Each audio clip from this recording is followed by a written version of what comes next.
Gandang araw mga kabalisong. Aray, quick unwrapping lamang. Nakakuha ko ng bagong pakete din kay Maoro. Aray ay dapat itong January 21 ko makuha ay medyo nagkasakit ang Maoro. Hindi naantala ng kaunti. Ayos din naman ho. Kaya ating bagahong titingnan kung nakuha na yung dapat na makuhang disenyo na rin. Dati namin pa ho aring gawa doon sa isang talim. Ari kagaya ho ng talim na rin na tactical labaha. Eh hindi nga ho napalabas dahil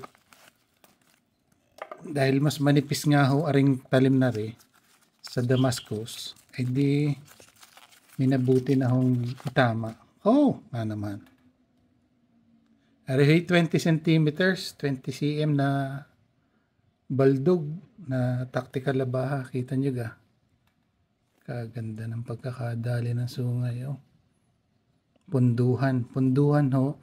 Wala ho yung mga puting lumalabas din. Ibig sabihin, ari kinuha dun sa madre ng sungay yung buhay na buhay ho yung bulutong at wala pa yung dini na puti. Kaya punduang wow. Special ho ari sa baldog na 20 centimeters ko. Ang ganda ng ganda ng bulutong. Tapos ari nakaapat na baon.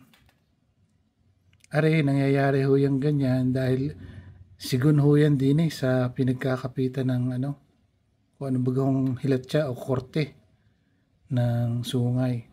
Kaya minsan ho yan ay gayaan, hindi makuhang katawiran dahil yung sungay ho mismo ay wala sa katawiran. Pero ang titinan nyo lang naman dyan kung yan ho ay kumakagat sa pagsara. At kita nyo naman ho ang kadiretsuhan dahil hindi. So yung deformation ho niyan ay sigun sa kung paano pinakapit yung sungay na usa na yun. Pero pag isinara naman ninyo at walang sabit, ay wala akong problema yan. Ayan ang gawa ni Mauro. Special na 20 cm. Ang talim ho na rin ay kagaya na rin. Ari sa tactical balisong ay nung binuo namin ari, hindi nga ho namin mapalabas yung tunay na itsura dahil kulang ho sa lapad. Ay di ari ho ay nakadali ng Damascus na malapad. Ay di ako naigawa ng isa. Mautdula ang ho ang bolster. Larguan ho na sungay ang kapit. At ari ho ang talim na yan. Ay inang, ang ganda. Kaya dapat ang aming inaambisyon din ay hindi nga ho kakayanin dahil kulang sa lapad. Ay di ari ho, din namin pinalabas. Kaya kita nyo din may uka muna bago yung bilog. Yan ho ang tamang disenyo na gusto ko noon. At ngayon ay napalabas na. Ang lapad ho ng talim na rin ay tumatayang sukatin.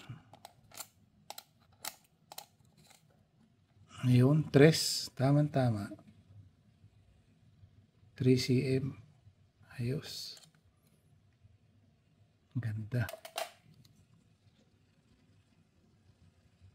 Kaya ari ho, tinan nyo, nung kinuha yung patiya, lumabas pa yung disenyo na ari. Kagaling ng pagkakadali. At yan naman ho ang hilatsa ng Damascus na bakal. Kaya kita nyo tagos hanggang ilalim.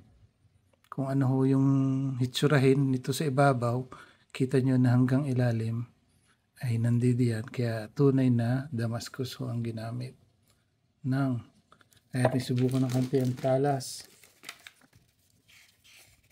Pag Damascus ho, minsan, hindi ho mapainam ng todong-todo yung talas dahil minsan ho ay tumatalab diyan sa itsura ng nitong dekorasyon na ito. Kaya yung pinaghastihan. Pero, kainaman ho, napapatalas. Kagaling.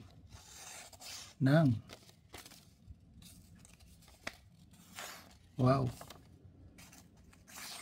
Ayos. Pero sarap ugali Ayos. Wow. Siya.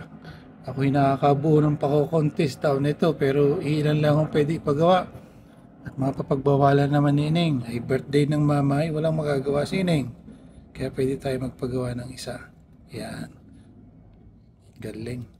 Mauro, maraming salamat ulit sa padali mong ari. At tunay na masayang matanda. Oh, kaganda ng pinagbagsakan.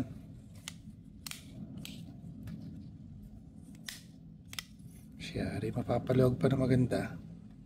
Ang katuwiran. Yung lagi ko sinasabi sa inyo. Ganda. Maraming pong salamat. 20 cm.